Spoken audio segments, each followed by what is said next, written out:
bien. Bueno, el día de hoy vamos a ver un tema, el cual es sobre los estudios que se realizan en epidemiología. Ese es un tema que ya lo hemos estado viendo anteriormente. Yo ya he tenido la oportunidad de presentarlo en algunos foros de ITSON y en algunos foros que me han invitado a participar. Entonces, para mí es muy importante que este tipo de pláticas o este tipo de información se les dé, principalmente a las personas que van a realizar un estudio de tesis o aquellas personas que se van a dedicar al área de la investigación o también a las personas que se van a dedicar al ámbito profesional, dentro de este ámbito a la parte productiva, ¿no? A la parte de granja también a la parte de ventas. Suelen hacer algunos estudios. Entonces es muy importante que ustedes conozcan cómo se realizan los estudios. También es importante que aprendan a clasificar los tipos de estudios que se realizan. En las clases ya lo hemos estado viendo. Anteriormente hemos estado hablando que este es un estudio prospectivo, un estudio retrospectivo, pero bueno, nunca hemos profundizado sobre qué se trata o qué representa un estudio retrospectivo o qué implica un estudio prospectivo, o las características principales o la funcionalidad o las ventajas y desventajas que tienen cada uno de estos estudios. Entonces es importante que ustedes los conozcan. Y para mí se me hace fundamental es que si alguno de ustedes tiene la intención de realizar un estudio de investigación como modalidad de titulación, o bien cuando planeen ingresar a un posgrado, ¿verdad? Que es parte importantísima. Si ustedes quisieran hacer un posgrado, pues que no les vendan la idea de que la investigación que van a hacer es muy fácil. Ningún estudio es fácil, ningún estudio es sencillo, y por lo general, si es muy sencillo, algo hay de fondo. O sea, no hay que tomarlos a la ligera. Yo he tenido algunos contactos con personas que me he topado en el posgrado, en la maestría, y pues me cuentan que su trabajo o su tema de investigación es sobre una enfermedad muy bonita, muy interesante, pero resulta que al buscar la información, pues esta enfermedad ni siquiera está presente en el país. Por lo tanto, pues se tienen que trasladar a otro lugar donde la enfermedad sí esté presente. O bien terminan cambiando de tema porque pues, realmente no es viable o no es posible realizar esta investigación. Entonces, muchas de las veces cuando ustedes ingresan buscan un asesor, ¿verdad? Que los vaya a dirigir, usualmente les van a vender algunas ideas o les van a presentar la parte bonita, ¿verdad? De su trabajo o la importancia que tiene que ustedes realicen un trabajo, pero al momento de llevarlo a cabo se dan cuenta de que no había nada planificado y muchas de las veces los resultados no son como los habías planeado. Entonces, para eso es importante el conocer los tipos de estudio y para que ustedes aprendan a discriminar o a clasificar estos y a su vez ver la importancia que tienen. También cuando ustedes leen algunos artículos se pueden dar cuenta si estos artículos están mal, ¿verdad? Si algo les faltó o algo que pudieron haber hecho y no lo hicieron, ¿verdad? Entonces eso es importantísimo. Entonces, quiero remontarlos cuando ustedes ingresaron a la carrera, ¿verdad? Recuerden que eran un grupo pequeño de compañeros que estaban completamente perdidos porque algunos de ustedes no sabían a qué dedicarse. Algunos ya tenían la idea de que se querían dedicar a una parte a caballos, ¿verdad? Por lo general yo he hecho algunas preguntas en algunos grupos que les he dado clases sobre qué es lo que quieres dedicarte, a qué te quieres dedicar. Ahorita la mayoría de las personas o la mayoría de los estudiantes se quieren dedicar a caballos, a equinos, o bien a pequeñas especies o a animales exóticos, ¿verdad? Esta fauna silvestre tan interesante. Entonces, quiero decirles que conforme pase el tiempo, pues se van a ir cambiando, ¿verdad? Tal vez a lo largo de su formación, pues vaya a cambiar alguno de los perfiles. Entonces, nuevamente me regreso a su mapa curricular. Este mapa es el que todos ustedes conocen. Espero que se le hagan algunos cambios. Se está planeando ahora hacer algunas modificaciones estructurales en el plan curricular y bueno, espero que sean para bien y no para perjudicarlos. Pero de manera general, ¿verdad? Sin importar en la parte donde te encuentres ahorita, ya sea alumno de quinto semestre, alumno de sexto semestre, o bueno, o a un alumno, ¿verdad? Que cambia de semestre conforme las horas o los días. Que de esos realmente son muy pocos, pero no se desanimen. De manera general, ¿verdad? Han estado en contacto ante diferentes disciplinas de estudio y de manera directa o de manera indirecta, pues les han aplicado el método científico, ¿no? O sea, toda esta estructura del mapa curricular va a desarrollar una formación o va a contribuir a su formación, ¿verdad? Para que ustedes aprendan a desarrollar el método científico. Recuerden que han tenido prácticas de teoría, materias teóricas, prácticas y de laboratorios, ¿verdad? Y todos estos se juntan para que ustedes aprendan diferentes protocolos, diferentes técnicas, los métodos de producción, la parte médica, ¿verdad? La parte médica que es importantísima, aunque realmente al nosotros pertenecer a un plan de medicina veterinaria y zootecnia, pues realmente las materias de medicina o las materias clínicas, pues sí son pocos, ¿verdad? No es el mismo perfil que tienen las universidades que solo se dedican a la parte de medicina veterinaria, ¿ok? Entonces, ese es un parteaguas en las carreras de medicina veterinaria y zootecnia que se imparten en el país. Pero bueno, y la parte clínica también muy importante. Todos estos conocimientos a ustedes les han permitido desarrollar algunos análisis o han estado ya sea en contacto cercano o colaborando, algunos de ustedes, si todavía no lo hacen, pues más adelante van a colaborar, ¿verdad? Para que desarrollen ciertos análisis. Y en base o con base a estos análisis, pues se generan resultados y pues sacan conclusiones. Entonces, esa es la parte fundamental. Entonces, pero en todas estas análisis o todas estas prácticas, los protocolos, hay que evaluarlos. Entonces, aquí la probabilidad, la estadística y la epidemiología juegan un papel importantísimo para que se lleve a cabo y para que pueda ser importante lo que ustedes hayan hecho. Entonces, sin esta base, ¿okay? Tanto la base epidemiológica y la base estadística o matemática, pues muchas de las veces los análisis o los experimentos o estudios que ustedes puedan realizar, pues van a carecer de sustento. ¿Ok?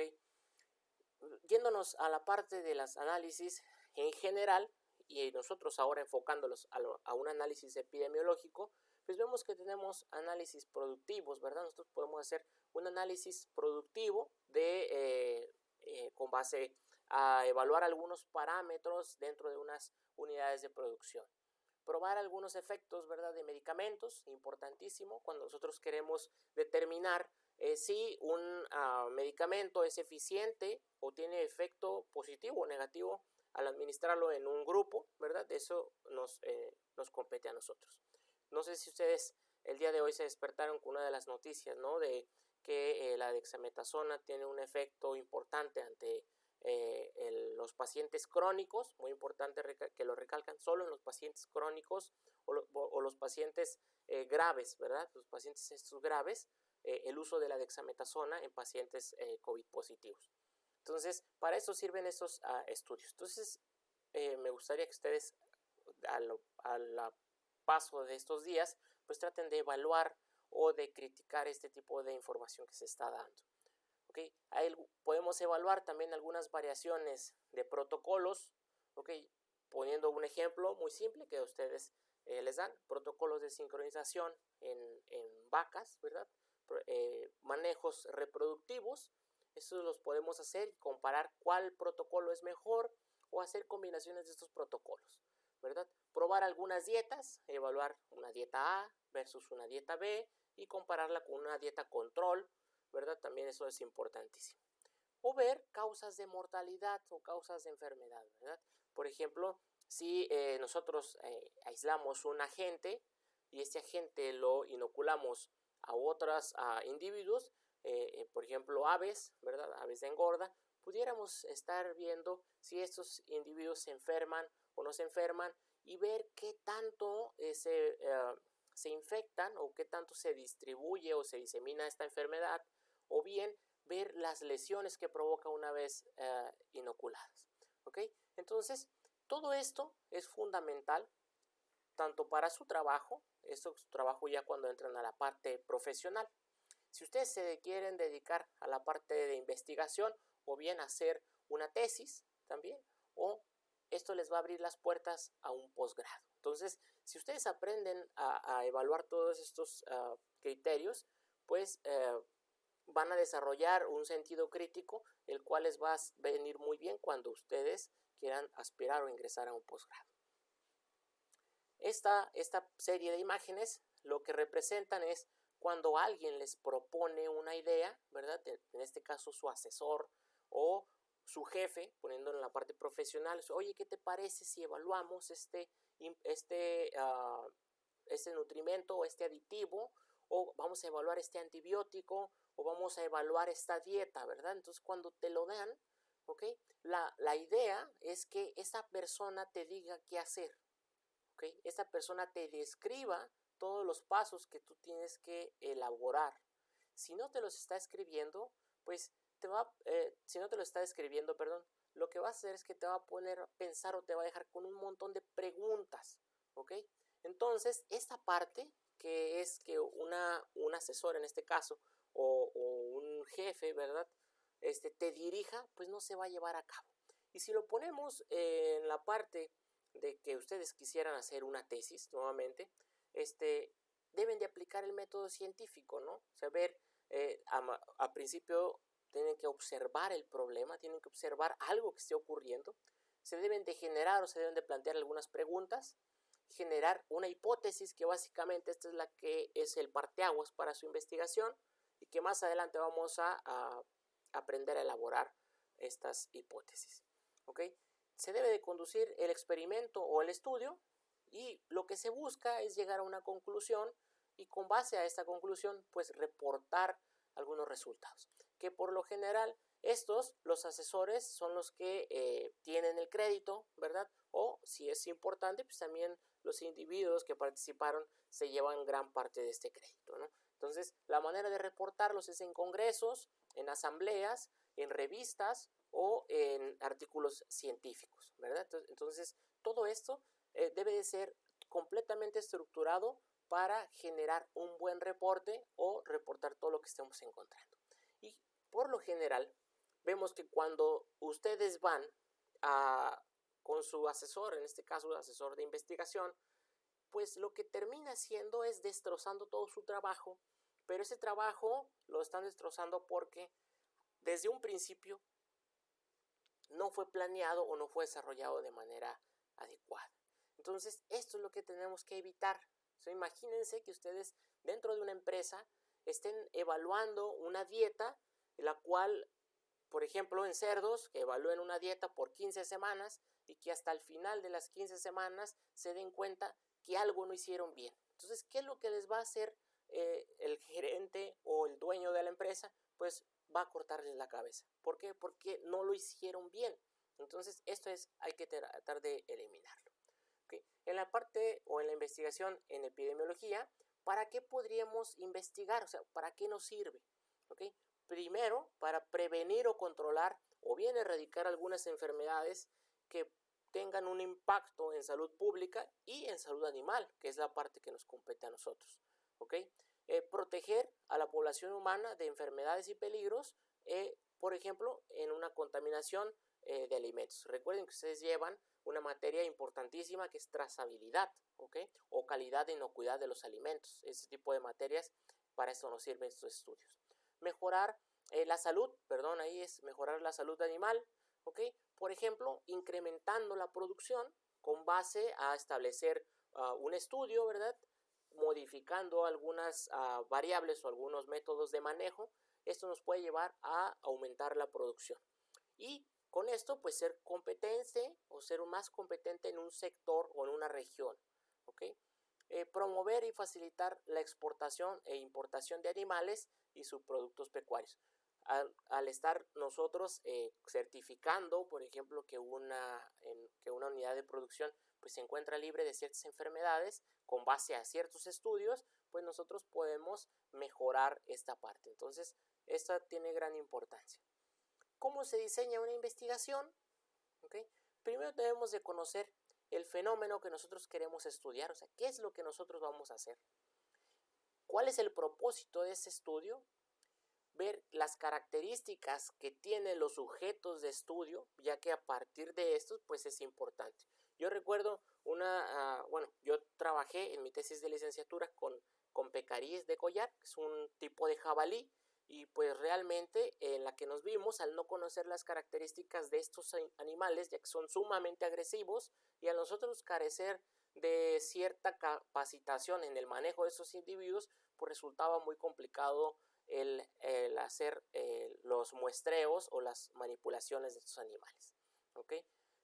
Aquí, muy importante ver si hay recursos disponibles. ¿A qué me refiero con esto? Pasa, por ejemplo, con uno de mis compañeros que él quería muestrear tigres. Hay unos de sus compañeros que están muestreando tigres, ¿verdad? En su tesis de licenciatura. Para comenzar, pues no es fácil muestrear un tigre. Entonces, la única solución es ir a un zoológico, ¿verdad? O bueno, buscar a alguien que tenga un tigre en su casa, pues no es factible. Entonces, una vez que conozcas los lugares donde puedas ir a muestrear, en este caso tigres o grandes felinos, pues ir, capacitarte y muestrear. Eso ya requiere un recurso, ¿verdad? Un recurso económico. Y luego tomar la muestra, ¿ok? Recuerdo que con esta persona, el manejar o el manipular estos grandes felinos, pues requería ciertos anestésicos que se utilizan solo en grandes felinos.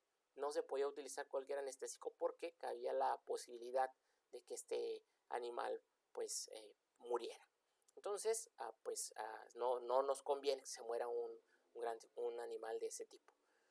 Entonces, también la otra que esta persona se metió, o la bronca que se metió es, pues que no hay el lugar donde se realice esta prueba, ¿no? Toma las muestras, sí, ya tengo las muestras, pero pues ahora ¿dónde voy a hacer las pruebas? Pues en Sonora, en el Istmo, en ningún lugar se hacía este tipo de pruebas, solo en la Ciudad de México y solo en un determinado lugar, y bueno, se ocupaba cierto permiso para ir hasta allá y llevar las pruebas. Lo complicado es de que pues todos esos análisis pues ya salen de tu control y pues al momento de evaluarlos pues ya no se consideran o no se controlan ciertas características que pueden estar influenciando en los resultados, ¿verdad? Esperemos que no le afecte, pero eso puede pasar. Va a depender qué es lo que quieras evaluar, si estás evaluando una enfermedad, las causas de muerte, si hay una complicación ante la administración o no administración de cierto medicamento, curación, protección, en este caso, por ejemplo, el evaluar los perfiles inmunológicos, ¿verdad? Los perfiles serológicos de ciertos individuos, ¿okay? Que están expuestos o que no están expuestos a un agente. Quieres evaluar partes o producciones, ¿verdad? O quieres ver si algunos factores pueden ser riesgo para presentar una determinada condición, o bien puedes evaluar bienestar, que en esta parte yo he tenido contacto ahora, por ejemplo, en el posgrado, unas compañera, no compañera, ¿verdad? Pero estuve en contacto con ella, que estaba evaluando el bienestar de la cerda durante el parto. Si bien es cierto que la parte de bienestar animal está muy fuerte, pues lo que ella pretendía carecía de sentido, porque lo que quería ver era qué tanto le duele a la cerda al momento de parir. Pues bueno, qué tanto puede doler un proceso natural. Yo desconozco el propósito de ese tipo de análisis, porque pues bueno, si determinas que le duele mucho, pues ¿qué vas a hacer? disminuir la vida productiva de la cerda, pues bueno, la vas a mandar a matadero, pues eso ya no.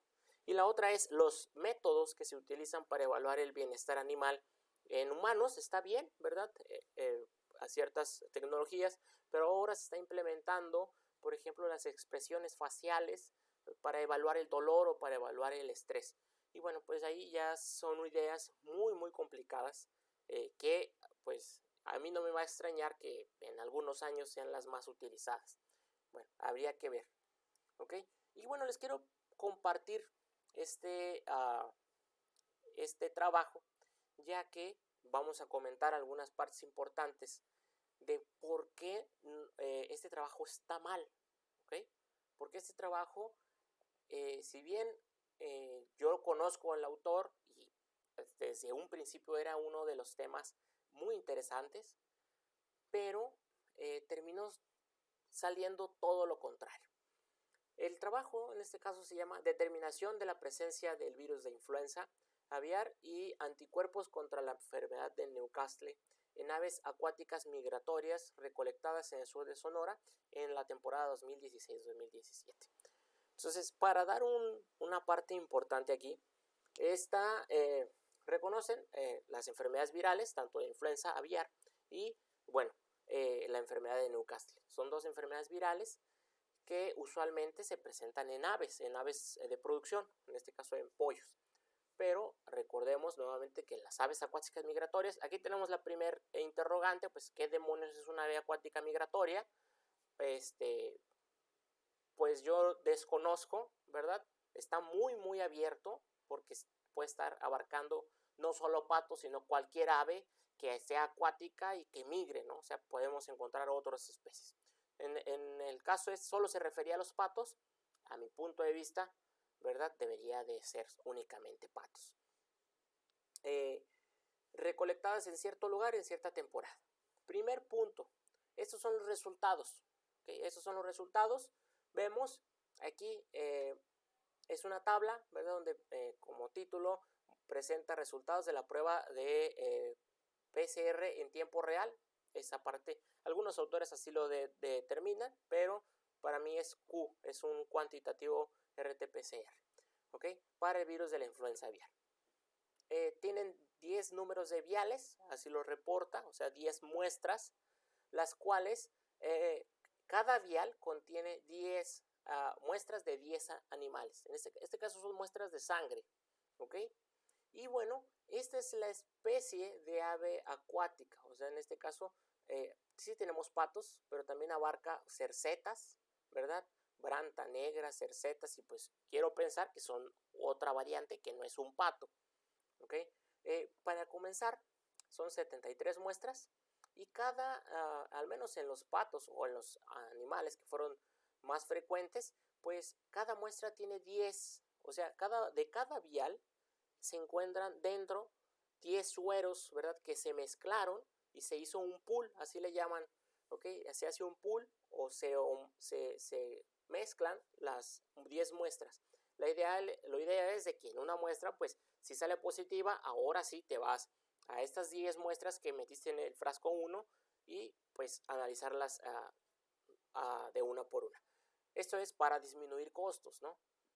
Y vemos que ninguno salió positivo, ¿okay? Ninguna muestra. Ahora, la prueba o las pruebas para estas enfermedades se basan en la aglutinación, ¿ok?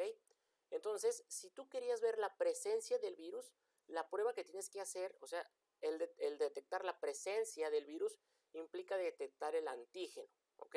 Es importante. Las pruebas que se utilizan para el monitoreo son por lo general pruebas de anticuerpos, ¿sale? Entonces, el título sí corresponde a que se hicieron pruebas para la detección de antígeno, en este caso una PCR, ¿sale? Pero ninguna salió positiva. Entonces, estas personas pues dicen que salió negativo, o sea, que no se encontró, ¿ok? O sea, pero no se encontró en su estudio.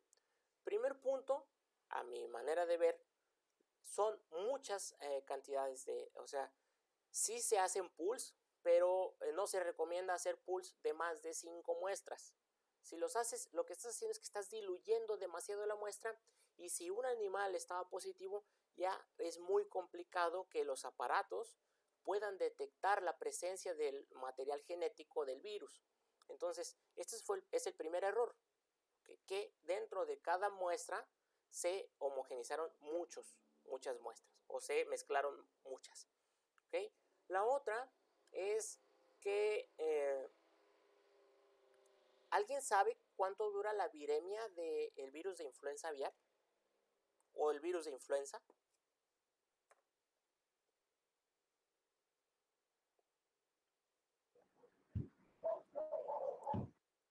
¿Alguien sabe? Recuerden que llevaron virología. ¿Pero así solito o cómo?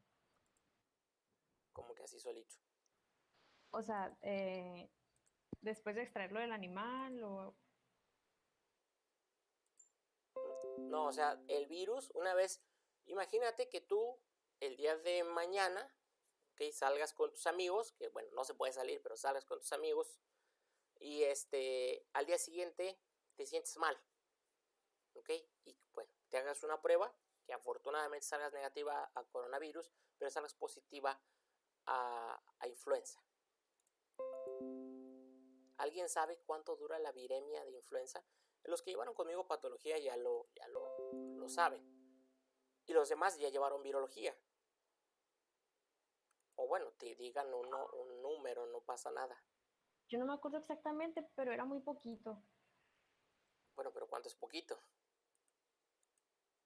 No me acuerdo si minutos o... Porque pues también... No, dura aproximadamente 24 horas. ¿Ok? La viremia es rapidísima. ¿Sale?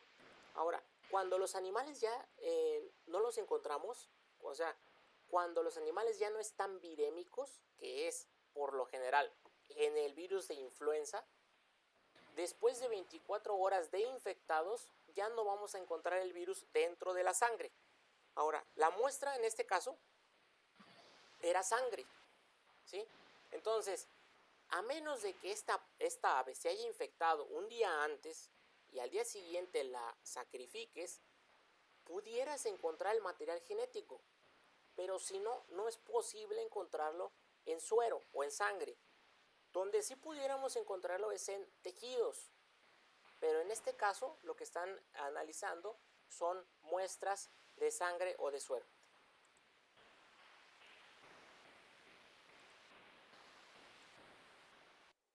Entonces, esa parte pues ya le da en la torre al trabajo, ¿no? A mi punto de vista. Se determina, tiene otro trasfondo, ¿verdad? Es una parte legal muy importante, que originalmente lo que se quería demostrar era la presencia de anticuerpos mediante la prueba de inhibición de la hemaglutinación, que es la prueba ideal, al menos para el virus de influenza y Newcastle. Pero no lo puede emitir o no puede hacer esta prueba al ser aves que no corresponden a los monitoreos. Pues estás metiendo en un problema legal, ¿verdad? Porque en el país, o bueno, al menos en América, no puedes evaluar ninguna enfermedad que se considere exótica. Entonces, al no haber reportes anteriormente de influenza en patos o en aves acuáticas migratorias, no puedes trabajar con esta enfermedad. Entonces, esa parte a nadie se la dijeron nunca. Entonces, al momento de querer hacerlo, pues te puedes meter en un problema fuertísimo. Y bueno, lo que terminó haciéndose, o sea, sí se mandaron estas muestras, pero pues se decomisaron y no se procesaron porque pues nuevamente no puedes hacerlo, legalmente no se puede. Entonces, pues lo que se termina haciendo es unas pruebas de detección de antígeno, una prueba de PCR, y te sale negativa. Pero por default, nosotros no podemos utilizar la prueba de PCR para detectar influenza, ¿ok?, en sangre, porque te va a salir negativo, a menos de que lo inocules y a las 12 horas o las 18 horas sacrifiques al animal y bueno, pudieras recuperar el virus en sangre. pero después ya no se puede, no es posible. Entonces, pues este trabajo, aunque muy importante, se metió en un montón de problemas, pues por falta de estructuración o por falta de información, ¿verdad? Entonces, en esta parte no caigan. Yo comúnmente me doy cuenta de que, pues a mí me comentan, es que vamos a hacer esto y esto. Pues, oye, espérate, o sea, chécalo bien, revísalo, es viable, no es viable, porque te puedes llegar a meter en una bronca. Entonces, ahora sí, viendo esa parte, ¿no? Vamos a ver la importancia de los estudios. Y bueno, de alguna manera estábamos viendo la clasificación de estos estudios y veíamos que hay algunos estudios que se clasifican con base al momento en el que se genera o se obtiene la información. Y habíamos visto que estos se podían dividir en estudios retrospectivos, que son estudios hacia atrás o hacia el pasado, o estudios prospectivos, que son hacia adelante. ¿Ok? Aquellos estudios que cambia la frecuencia de observaciones, donde hay estudios transversales o solo estudios de evaluación o de observación nada más en un momento determinado, ¿ok? Y hay estudios observacionales o longitudinales, estos también se le conocen como longitudinales, ¿ok? Donde se hace un seguimiento en diferentes momentos, ¿verdad? Por ejemplo, un estudio transversal, podríamos evaluar la presencia de una enfermedad o de anticuerpos contra una enfermedad en un determinado lugar en un cierto momento, ¿verdad? Para obtener con esto la prevalencia que ya habíamos hablado anteriormente. Un estudio longitudinal, si nosotros quisiéramos evaluar la evolución de un paciente, de un grupo de pacientes que se someten a un método quirúrgico, ¿verdad? Por ejemplo, el utilizar un método A o un método B de resolución de fracturas en perros y evaluarlos cuál de los dos métodos tiene mejores resultados. Entonces, tendríamos que estarles tomando diferentes constantes, ¿verdad? Podríamos estar tomando la fiebre, podríamos estar evaluando la sangre, ¿verdad? De hematocrito, la serie blanca, la serie roja, y estar viendo o comparando estas cosas. Y entonces podemos tener diferentes mediciones y con base a eso, pues ver cómo se van modificando estos valores. ¿Ok? Podemos también, tenemos estudios cuando implican algunos grupos o algunas poblaciones. Y dentro de esos estudios tenemos los estudios descriptivos, que por lo general se limitan a la descripción de un caso o de una serie de casos, o los comparativos, ¿no? Que nos permiten comparar diferentes poblaciones. ¿Ok? Y también los más importantes, que muy pocas de las veces nosotros en veterinaria nos inculcan a que existen este tipo de estudios. Los estudios donde el investigador puede influir, y estos estudios se le llaman experimentales. En caso de que el investigador no interfiera o no influya en el análisis o bueno, en la estructuración del estudio, pues solo serían observacionales. ¿Okay? Pero este tipo de experimentos o de estudios muy pocas de las veces se presentan en veterinaria. En la parte práctica sí, muy frecuentemente, pero cuando ustedes ingresan a la parte profesional, pues resulta que carecen de las bases de la formación o la estructuración de estos análisis experimentales. ¿Okay? Si nos vamos a los estudios observacionales, podemos, bueno, vamos a aclararlos en los estudios descriptivos y los comparativos. Por lo general, los descriptivos, como ya les había mencionado, se limitan a reportes o a series de casos. Pueden ser estudios ecológicos o estudios de correlación, ¿verdad? Correlacionar diferentes variables, encuestas transversales o estudios de prevalencia, como ya lo habíamos visto, estudios de morbilidad o de mortalidad. En los analíticos o los comparativos, pues tenemos los estudios de cohorte, donde comparamos una cohorte que está expuesta o un grupo que está expuesto y otro grupo que no está expuesto, ¿verdad? O estudios de casos y controles, que también son los estudios de investigación. Básicamente, en estos estudios podemos, bueno, en los observacionales, únicamente podemos obtener datos básicos. Por ejemplo, la mortalidad o la morbilidad. estos estudios no comprueban la causalidad porque no nos permite nosotros hacer más profundo el estudio. Y bueno, sí sugieren algunas asociaciones o podemos, con base a este tipo de análisis, generar nuevas hipótesis para posteriormente hacer estudios secundarios, ¿verdad? O estudios de seguimiento, ¿ok? Y bueno, básicamente es la base fundamental de los estudios de causalidad.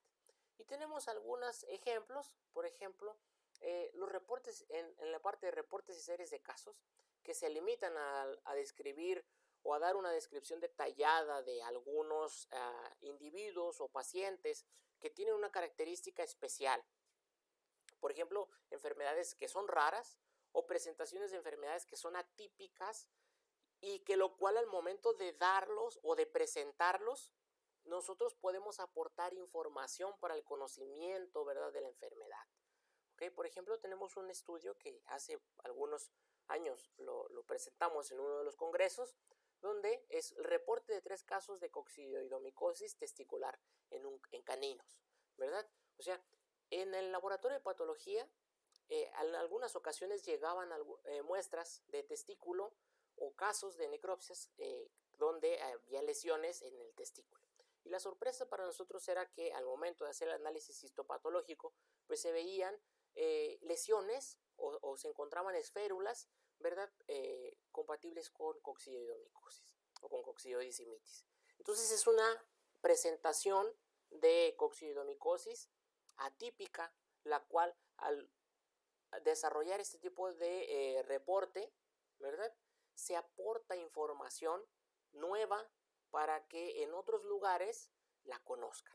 Entonces da información detallada de un paciente también, puede ser, o me va a permitir describir la presentación o las lesiones o la forma de ciertas enfermedades.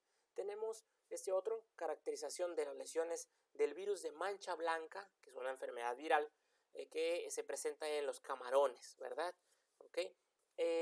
Donde también se trata de juntar todos los casos que se presentan en una determinada periodo, y mediante el diagnóstico previo de la enfermedad viral, lo que se trata de hacer es ver la frecuencia de las lesiones o cuáles lesiones son más representativas, nuevamente para generar información que sea relevante para las personas que se dedican a la parte esta, ¿verdad? O a la parte de diagnóstico, y que te ayuden a ti el determinar las lesiones, y cuando tú estés frente a una producción de camarón, ¿verdad?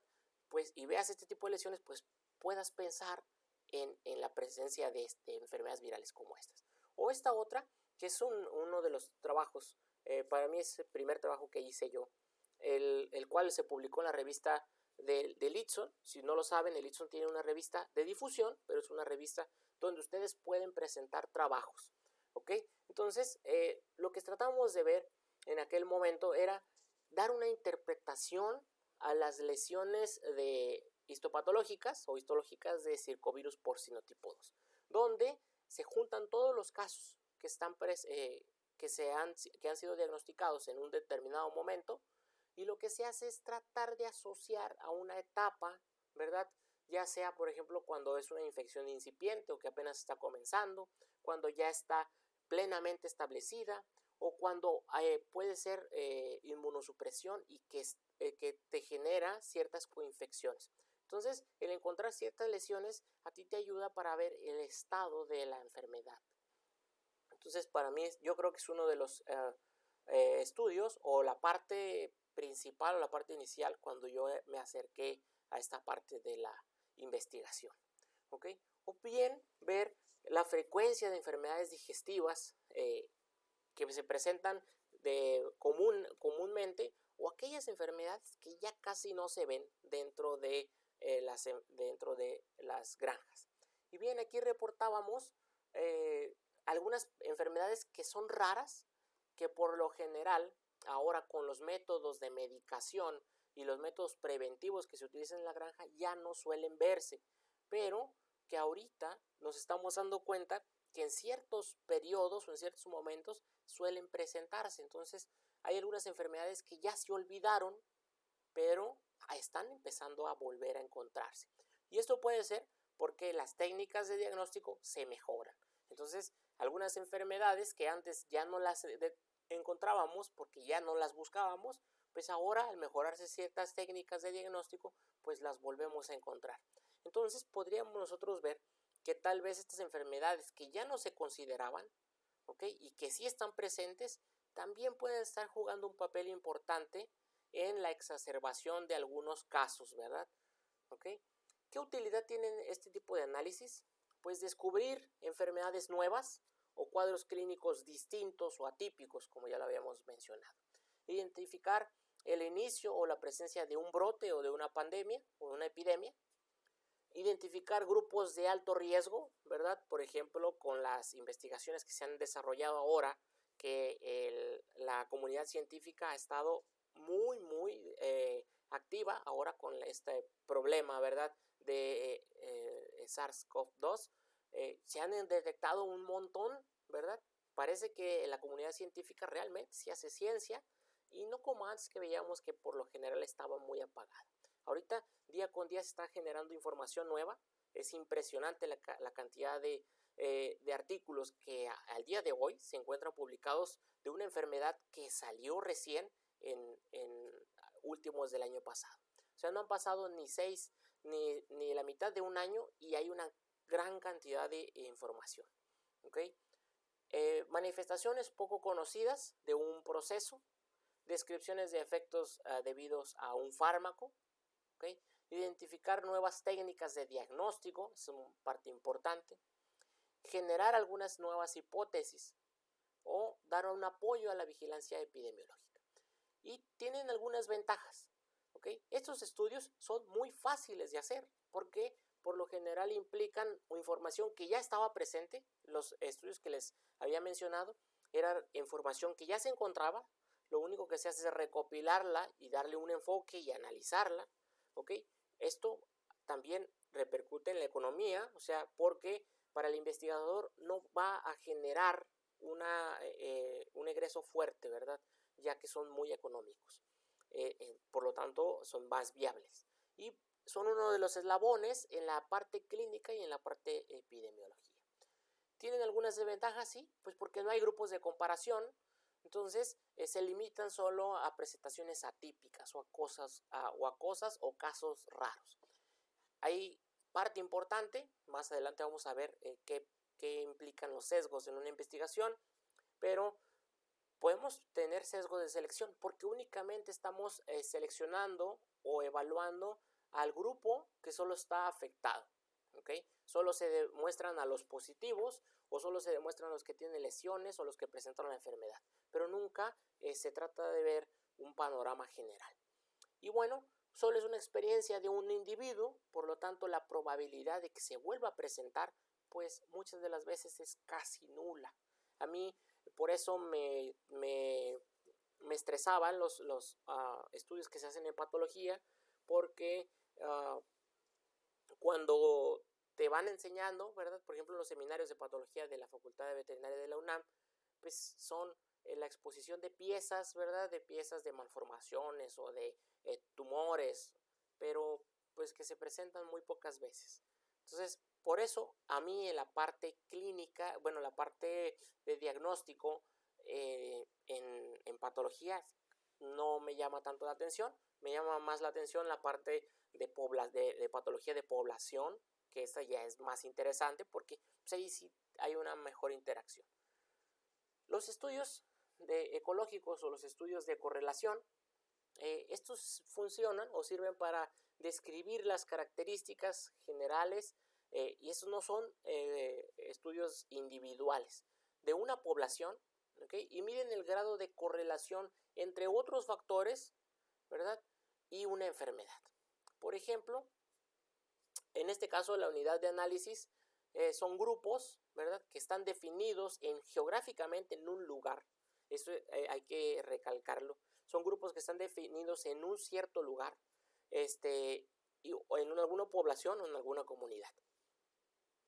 se analiza la frecuencia del problema, ¿verdad? Ya sea la incidencia, la prevalencia, la mortalidad, en perspectiva colectivo-espacial que esté bien definida, ¿ok? Y va a necesitar una o más variables dependientes, ¿ok? Y también algunas variables independientes para ver las causas y los efectos, ¿sale? Por ejemplo, nosotros, cuando yo me fui al posgrado allá a la Ciudad de México, recuerdo que llegaban algunos casos, ¿verdad? Y a mí me tocaba a veces opinar, pues yo decía, pues puede ser coccidioidomicosis. Impensable ese diagnóstico para la zona centro del país, porque ahí ya no se presenta la enfermedad. Entonces, lo que para nosotros es una enfermedad que está endémica, o sea, la presentación de coccidioidomicosis en el estado de Sonora o en esta parte del país, es endémica la enfermedad, y en otros lugares pues no lo van a pensar. Por lo tanto, por ejemplo, el evaluar o el hacer un estudio de coccidioidomicosis en el centro del país, pues a simple vista carecería de sentido, a menos de que haya un antecedente de presentaciones. ¿Okay? Un ejemplo sobre la relación entre la densidad relativa de las poblaciones de ratas, ¿verdad?, y la prevalencia de la infección por leptospira. Y aquí vemos los resultados en un gráfico, y estos, recuerden ustedes que llevaron estadística, este es un gráfico de una regresión lineal, donde en el eje de las X vemos la densidad relativa de la población de las ratas, o sea, cada eje, cada rango, es mayor densidad de población de ratas, y en el eje de las Y vemos la prevalencia o en porcentajes, ¿verdad?, de infección en un cierto lugar. Y vemos que aquí sí hay una correlación. Además nos presenta un R cuadrado, que es el resultado que nos genera la prueba de regresión lineal, la cual nos indica que pues tiene un punto 99.7 de correlación. Por lo tanto, a mayor densidad de ratas, o a mayor densidad de población de ratas, pues hay una mayor prevalencia de la infección. ¿Okay? Por lo tanto, el 99%, o sea, la relación se presenta con 99. O sea, es casi perfecta. Por ejemplo, también evaluar el riesgo de ocupación por suicidios. Este también es un estudio, a mi parecer es interesante, y aquí algo curioso, ¿no?, que los veterinarios pues forman de los primeros lugares, bueno, primer lugar en suicidios, en el caso de las ocupaciones. Aunque habría que ver que también hay un sesgo importante, ya que no se consideran a las personas que no tienen una ocupación, y tampoco pues o sea, si te pones a analizar este tipo de gráficos, tienen un sesgo importante, ya que no se considera otra población, o tampoco no se considera la edad, ¿verdad? O tratar de ver las causas. Okay, si estas personas tenían antecedentes de violencia, maltrato, alcoholismo, drogadicción, pues también puede estar influyendo. Okay, entonces no crean que los veterinarios se suicidan. Por ser veterinario tienes más probabilidades de suicidarte. Eso es una mentira. Okay. La utilidad que tienen, por ejemplo, el comparar tendencia, ¿verdad?, en un tiempo de una enfermedad y una exposición a la enfermedad. Comparar una medida de frecuencia de un determinado problema, ya sea incidencia, prevalencia o mortalidad, en varias áreas o en diferentes áreas, tratando de establecer un patrón geográfico. Y más adelante, cuando veamos cuando aprendamos a utilizar el otro programa, que es QGIS, yo les voy a una parte de la clase, o una clase les va a dar uno compañero de ustedes, que es Abraham, el cual para mí ya es un experto en el análisis epidemiológico espacial. Entonces vamos a tratar de ver algunas características importantes que se presentan en ciertas áreas, las cuales pueden estar influenciando la presencia, la prevalencia, o que se queden endémicas algunas enfermedades. ¿Okay? Identificar algunas relaciones entre el riesgo, entre el factor de riesgo y la presentación de la enfermedad, y también nos va a permitir generar hipótesis para posteriormente darle seguimiento en estudios nuevos. También tienen las ventajas que son fáciles, ¿verdad? Son económicos y por lo general no siempre requieren trabajos o realizar trabajos en campo. Las desventajas es que los sujetos son subjetivos, perdón, y son muy generales, o sea, terminan siendo tan extensos que no dicen muchas cosas, ¿ok? Y también dependen de la calidad de los registros y para mí es una de las partes más importantes, ya que pues la calidad de los registros, como lo he mencionado, o la calidad de la base de datos es importantísima. Entonces, a veces puedes terminar durando muchísimo más tiempo en limpiar la base de datos o en limpiar estos registros o en volver a hacer estos registros, ¿ok? Que lo que te puede generar, o sea, la información que puedes generar. Aquí es importante que pueden existir algunas variables de confusión, por lo tanto, pues podemos darle un peso estadístico o un peso de correlación en la presentación de una enfermedad cuando tal vez sea una variable de confusión. Y podemos llegar a caer en lo que se le llama la falacia ecológica, que es una mentira que a nivel estadístico tiene una alta significancia, pero no está relacionado, o sea, es una mentira, ¿sale? En eso podemos llegar a caer. Algunos ejemplos de encuestas transversales o en estudios de corte o de cohorte, estos describen las condiciones de individuos respecto a una presencia o ausencia de un factor, ¿verdad? Y bueno, en este caso es un estudio de prevalencia, y donde se quiere o se quería ver el estudio de la prevalencia serológica de idiatosis en caprinos de Tiltil y colina en Santiago de Chile en un determinado año. Es importante que para los estudios de prevalencia se especifique de dónde estás tomando, o sea, estás tomando caprinos, de qué lugar y el momento. Recordemos nuevamente eso, ¿ok? Y bueno, lo que llegas es a generar que en los estudios que haces, que muestreas por cualquier método, que sea al azar, por cuotas o como quieras, llegas a un resultado donde encuentras una prevalencia de 4.38%, ¿ok? Entonces, a esos tipos de estudios llegan. Aquí, otro ejemplo sobre la detección de anticuerpos contra Borrelia burgdorferi en perros, ¿verdad? En el suroeste de Sonora. Y también aquí tenemos la oportunidad de participar. Para mí es uno de los puntos importantes. Yo creo o considero que es un estudio muy bueno, pero al no tener tanto sustento económico o tanta aportación, ¿verdad?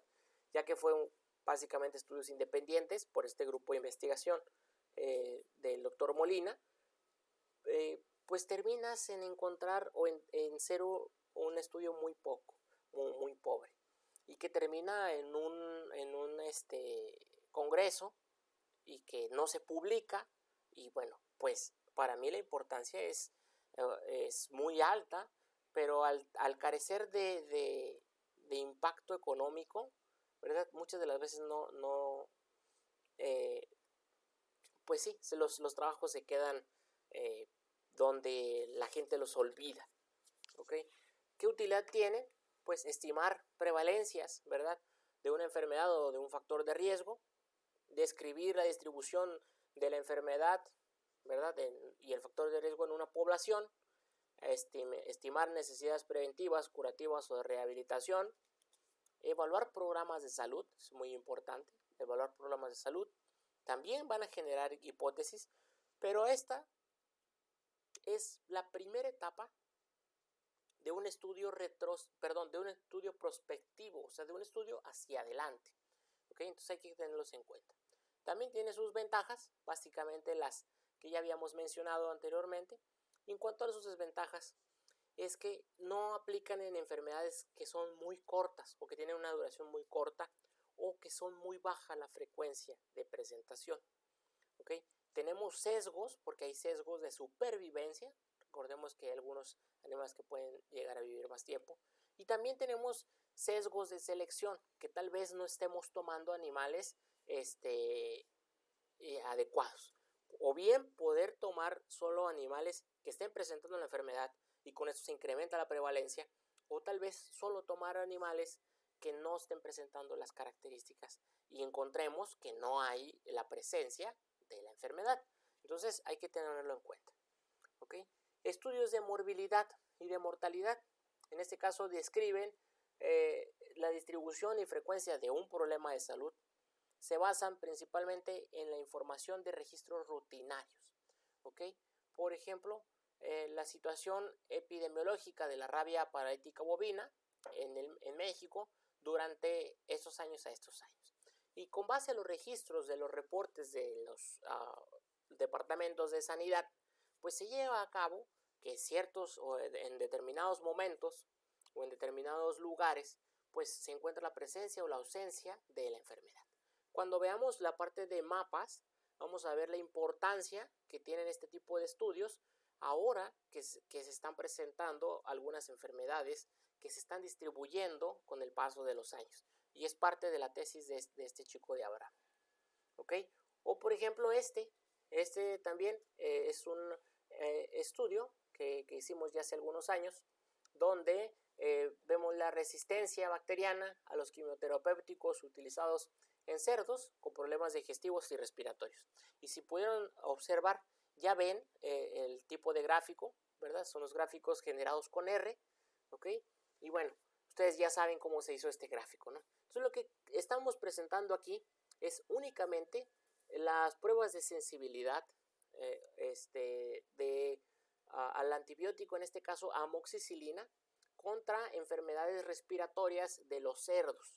Y cada gráfico aquí está representado Actinobacillus suis, Actinobacillus pleuropneumoniae, Haemophilus parasuis, Pasteurella multocida tipo A, Pasteurella multocida tipo D y Streptococcus suis. Y cada color representa si los antibióticos eran sensibles, intermedios o resistentes, o si ese antibiótico, en este caso la amoxicilina, presentaba sensibilidad contra el agente, una resistencia o indiferenciado. ¿Okay? Y pues vemos en el eje de las X pues los años, ¿verdad?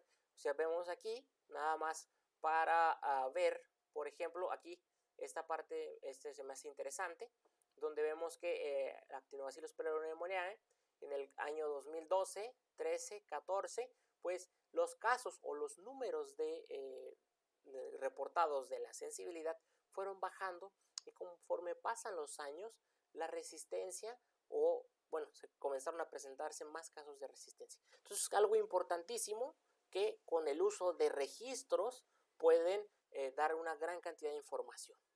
¿Okay? La utilidad, pues conocer la frecuencia y distribución de un problema, ¿verdad? Conocer tendencias de problemas de salud, que era el ejemplo de los antibióticos, y bueno, nos va a permitir diseñar o evaluar programas de salud. También tiene sus ventajas, que son básicamente los mismos, son muy económicos, por lo general tiene un diseño simple, sí requieren algunas capacitaciones en el uso de algunos softwares, ¿okay? Y las desventajas es que también son subjetivos y van a depender de la calidad de los registros, ¿okay? La calidad y la cantidad de los registros. Y volvemos nuevamente a que si ustedes pues les dan una libreta media hecha y con registros que pues sabrá Dios de qué sean, pues no podemos llegar a gran cosa. Caemos también en la parte de la mentira, ¿no? O llamada falacia epidemiológica. Y bueno, también tenemos algunos sujetos a sesgo de selección. En la parte de los estudios descriptivos, esos también nos ayudan bueno, estos son ejemplos, ¿verdad? Por ejemplo, voy a pasarlos rápidamente. Por ejemplo, nada más determinar la frecuencia de hígados decomisados en los mataderos, ver de qué especie son, las causas, ¿okay? En un periodo determinado. Y bueno, estos estudios pueden ser prospectivos o retrospectivos. Determinar la frecuencia de vacas con una enfermedad, en este caso mastitis clínica y también mastitis subclínica, en un periodo determinado, pudiendo ser un análisis prospectivo o retrospectivo. Determinar la correlación entre la densidad relativa y la población de ratas y la prevalencia, también un estudio prospectivo o retrospectivo. y la descripción clínica o anatómica de casos. En cuanto a los estudios comparativos, esos estudios se les llama también analíticos. ¿Okay?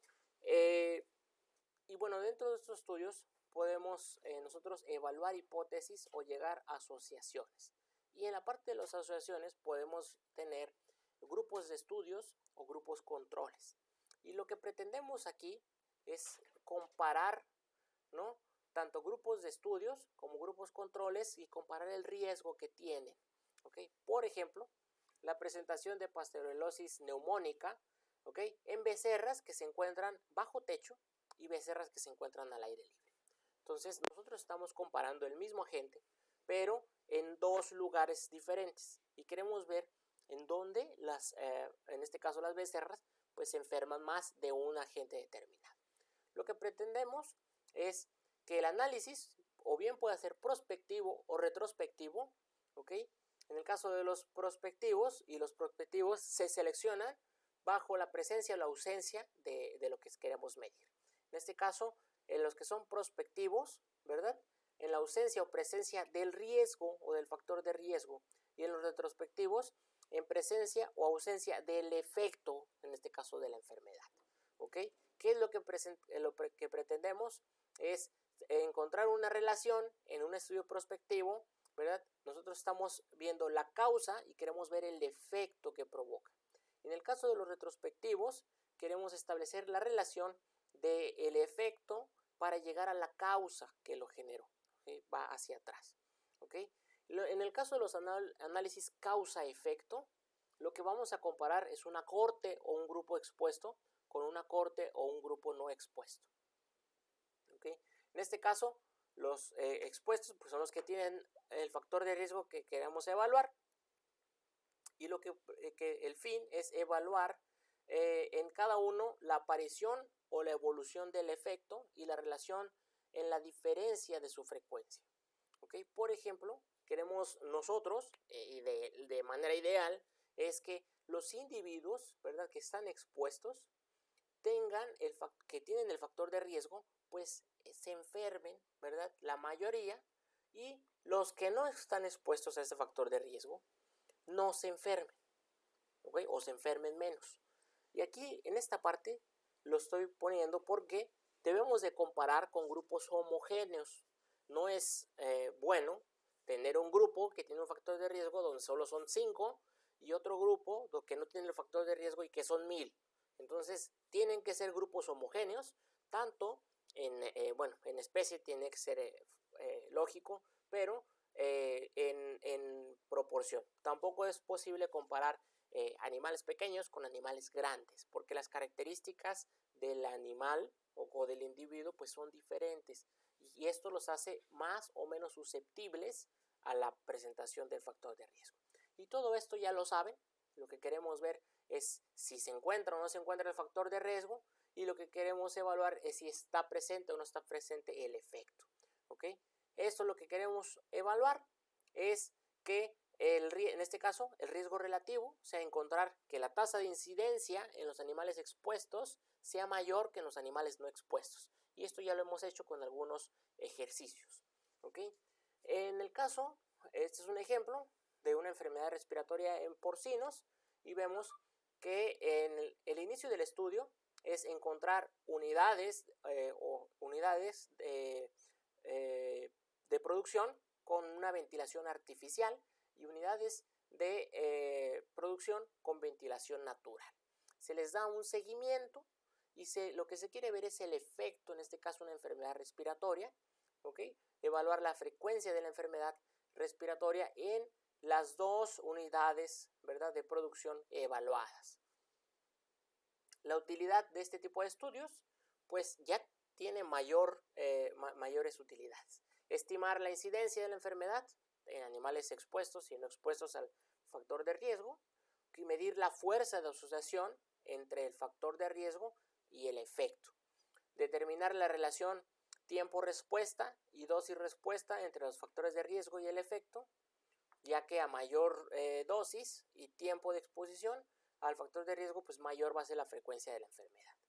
Estimar la fracción atribuible estudiar más de una enfermedad o estudios poblacionales, evidenciar el papel del factor de riesgo en otras patologías diferentes a la del estudio. ¿Okay? Tiene también sus ventajas, no hay un sesgo, ¿okay? O también sesgo de memoria ni de recuerdo, permiten medir la exposición con precisión y permiten estudiar también factores de riesgo raros. Tiene sus desventajas, pues esto involucra mayor recursos, ¿verdad? Mayor inversión, tanto tiempo, en número de personas, de individuos, y también en los periodos de seguimiento. ¿Okay? Puede haber algunos estudios que tengan periodos muy largos entre la exposición y el efecto. ¿Okay? Y también podemos tener pérdidas de seguimiento, de muerte, de deserción o de migración en algunos individuos, ¿verdad? Que esto pues, te va a afectar en tu estudio. Entonces, imagínense estudiar dos poblaciones y que una población pues esté muriendo, pues esto te va a generar en tus resultados, ya no vas a compararlos con toda la población, sino con la que te queda. ¿Ok?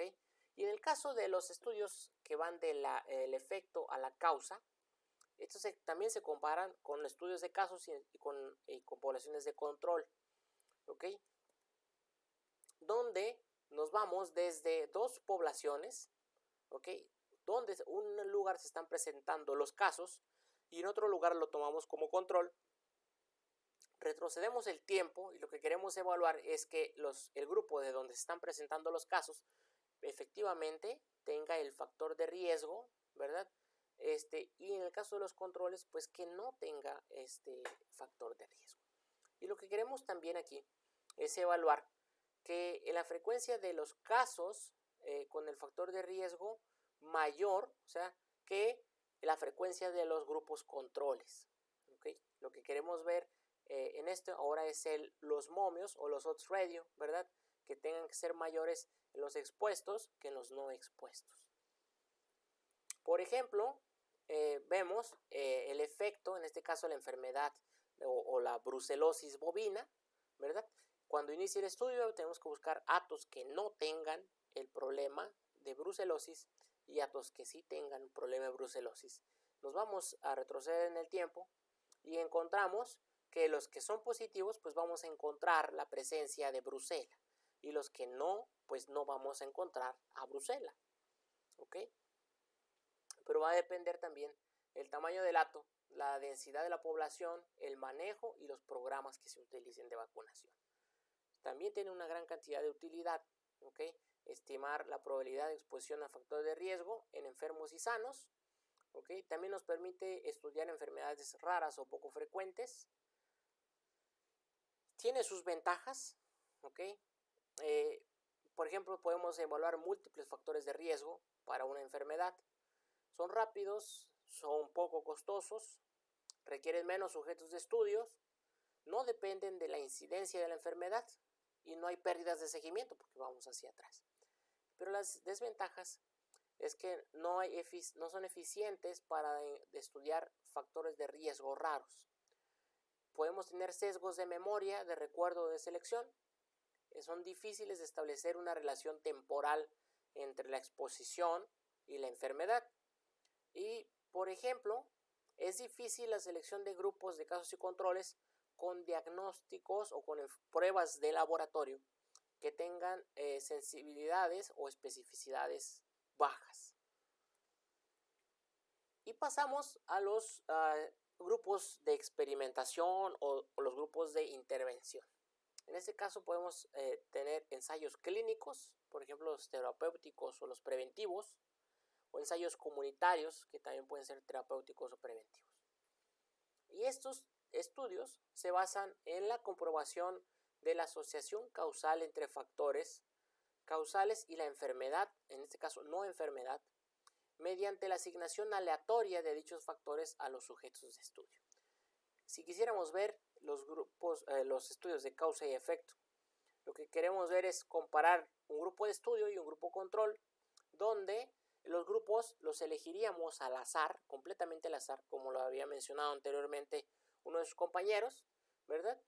Y vamos a elegir nosotros a quién le vamos a asignar el factor de riesgo, ¿ok?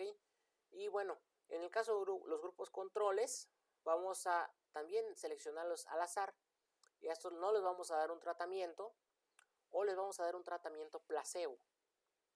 ¿Y qué es lo que queremos? Es observar en cada uno de los grupos la aparición o la evolución del efecto y la relación y la diferencia de su frecuencia. Por ejemplo, si quisiéramos evaluar una dieta, vamos a tener un grupo de estudio que le vamos a añadir el factor de riesgo, en este caso la dieta, ¿ok? Y otro grupo donde no le vamos a añadir la dieta, ¿ok? O le vamos a añadir una dieta diferente, ¿sale? Por lo general, no solo son dos grupos, ¿ok? Son varios grupos, pero se basan en que uno se le está añadiendo el factor de riesgo, en este caso la dieta que queríamos comprobar, y otro, por ejemplo, si yo quiero evaluar una dieta A, pero yo utilizo una dieta Z, ¿ok?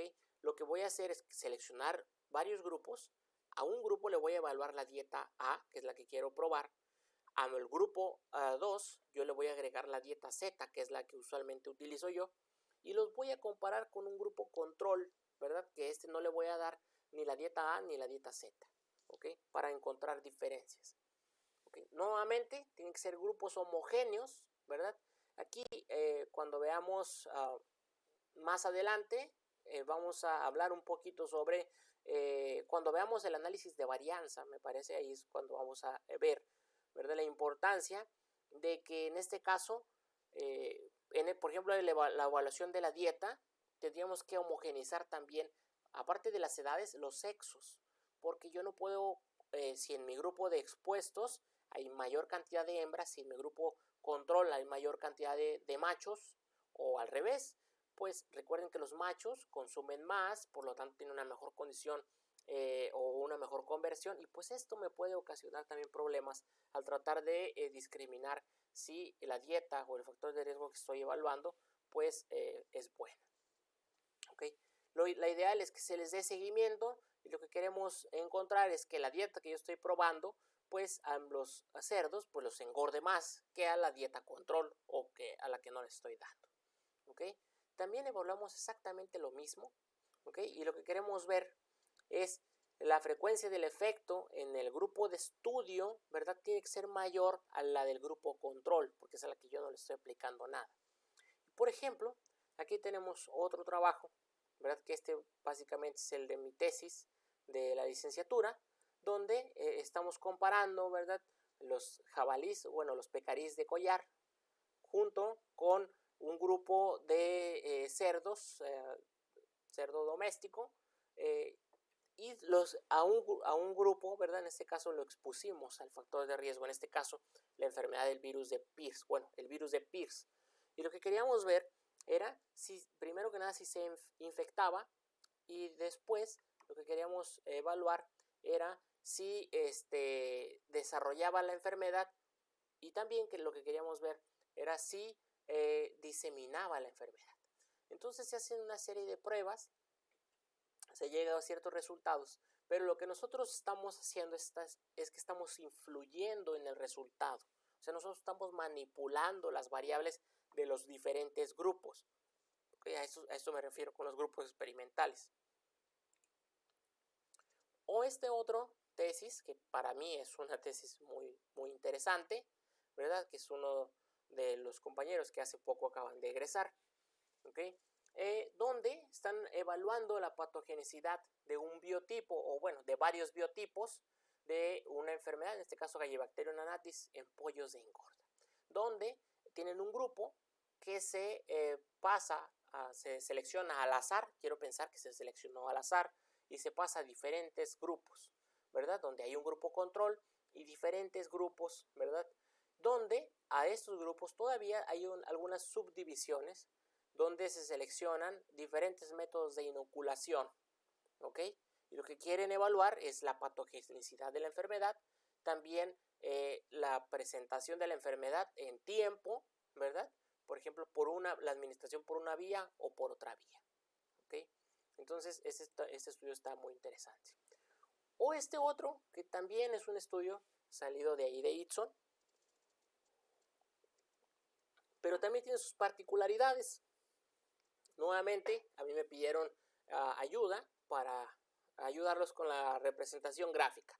¿Ok? Vemos aquí una gráfica, ¿verdad? Que ustedes ya saben cómo se hace, porque desde lejos se ve que está hecho con R y está hecho con subgráficos, ¿verdad? Donde en este caso el estudio era sobre la medición de los niveles de progesterona, ¿ok? En vacas lecheras Holstein sometidas a un tratamiento de suplementación mineral durante el verano en el sur de Sonora.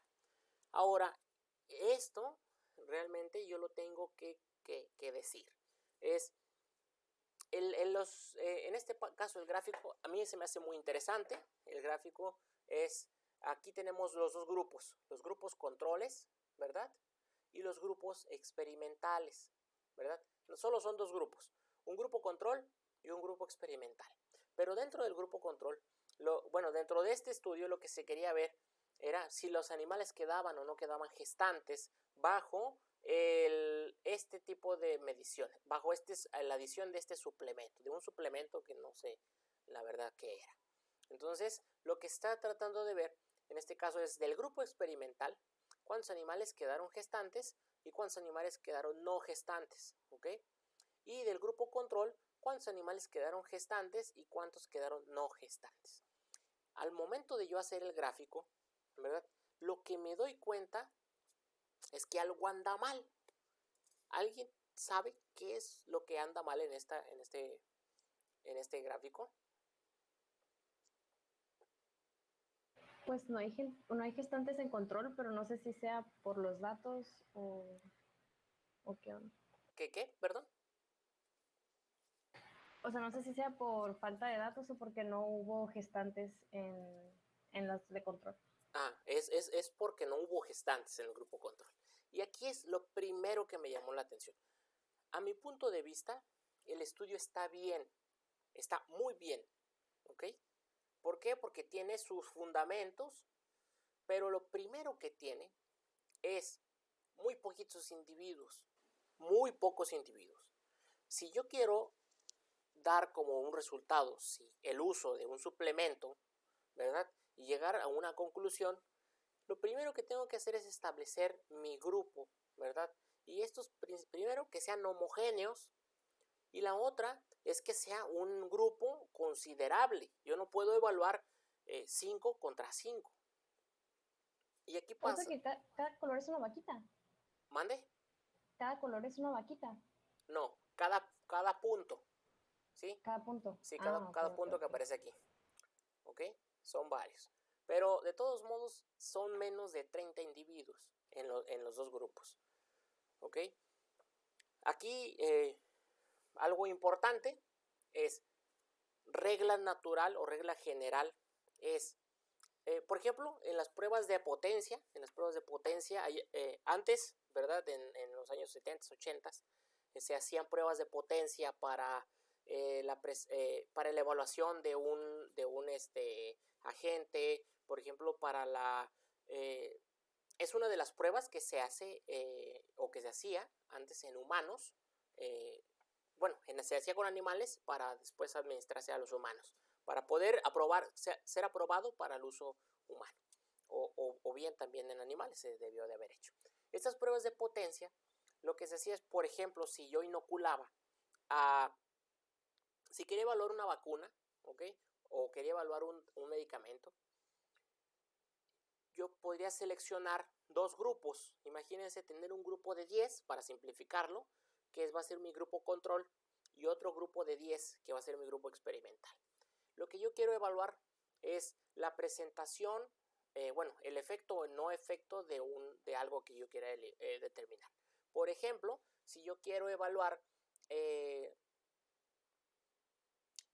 si al administrarle una vacuna, en este caso, quiero ver el efecto protectivo, ¿verdad?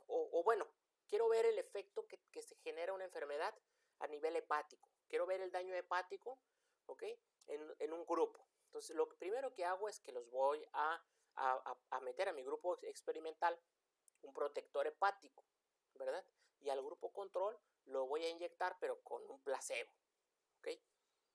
Lo siguiente es que le administro un fármaco o le administro algo que le vaya a ocasionar daño hepático, y por regla general, ¿ok? En el grupo que estuvo control, o sea, el que no se le administró nada, por lo general, o sea, no es una regla, pero por lo general, el 30% por resistencia natural debería de tener o no morir. Si yo quiero evaluar, en este caso del daño hepático, yo esperaría que el 30% del grupo control no presentara daño hepático, pero el 70% sí, o pudiera ser más grande, ¿verdad? Pero yo podría estimar que al menos un 30%, o sea, 3 animales, el daño hepático no va a ser tan considerable. Y en los animales que yo he estado experimental, yo puedo esperar, ¿okay?, que al menos un 70% van a no presentar el daño hepático. Y por regla, o sea, por estudios que ya se han hecho, es que el 30% por debilidad o por deficiencia en la administración del fármaco, por mala absorción, al menos 3 animales yo me podría permitir de que presentaran daño hepático. O sea, en este caso, lo que a mí me llamó la atención es que en el grupo control, donde no se le administra nada, ninguna vaca quedó gestante.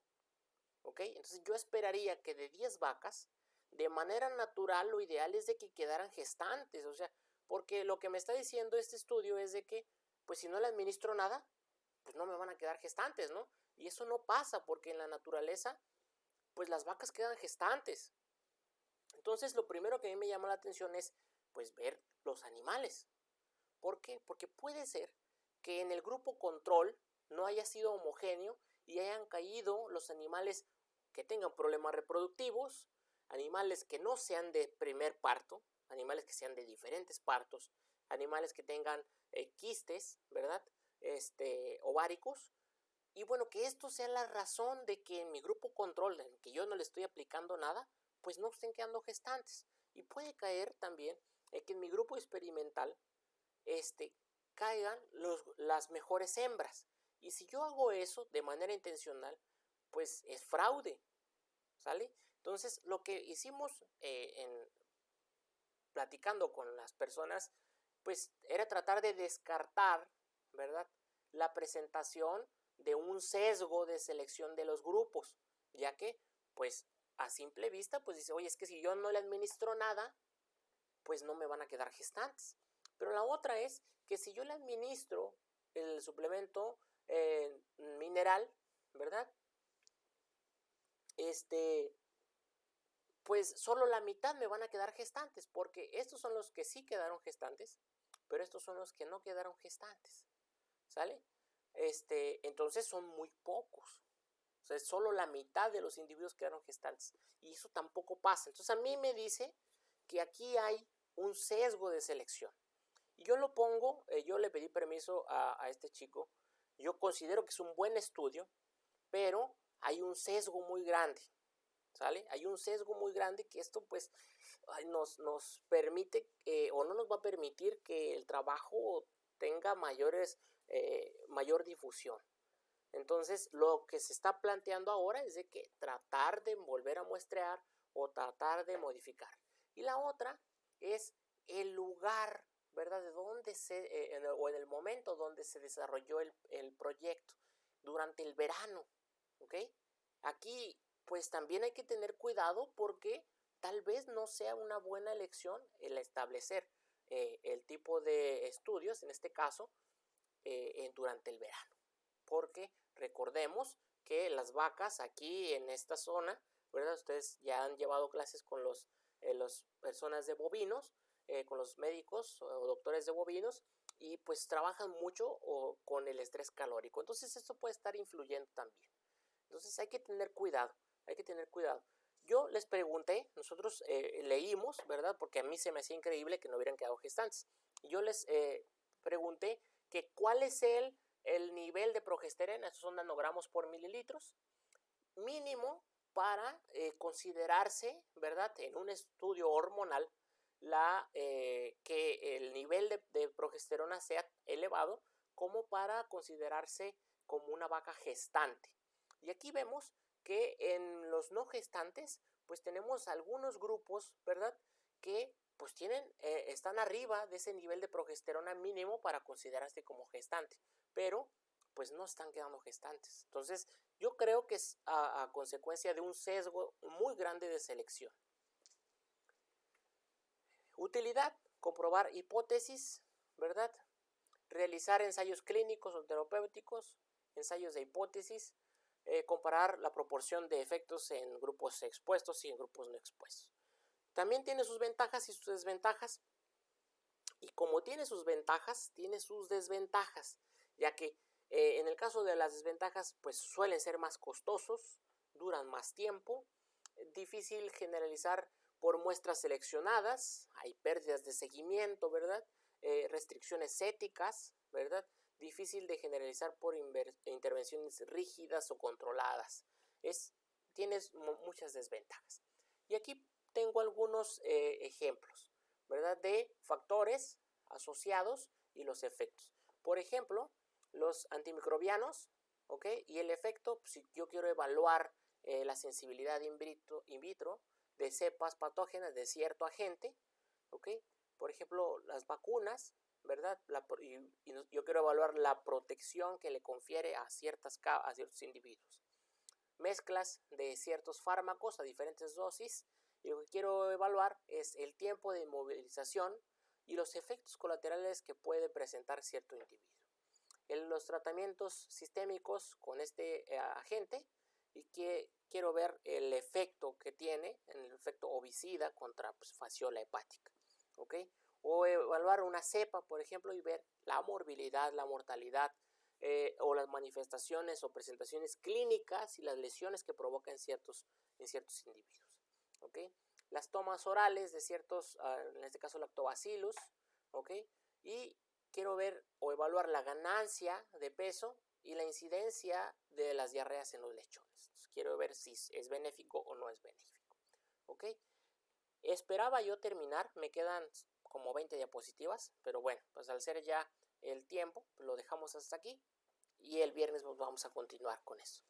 Les mandé información para que lean un artículo, es muy breve y está muy digerible, sobre la naturaleza de las variables, ya que en las clases, en muchas de las clases la hemos estado viendo, que es una variable y es variables de diferentes tipos, pero no hemos entrado en materia para determinar o para darle para conocerlas más ampliamente, la naturaleza que tienen las variables y qué podemos hacer con estas variables, ¿verdad? Según la escala de la medición que tengan, ¿ok? Entonces, pues yo creo que le dejamos aquí para no tomarme más tiempo y que tengan todos la oportunidad de verlo, porque yo sé que algunos sí se quedarían, pero pues tal vez otros tengan cosas que hacer y pues esto quiero que lo vean todos.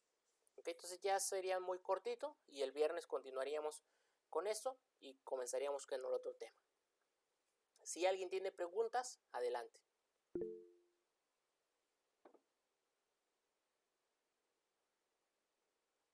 Sobre la asignación de R, lo que tienen que hacer es mandarme el script, ok. Déjenme aquí, nada más le muevo aquí una cosita.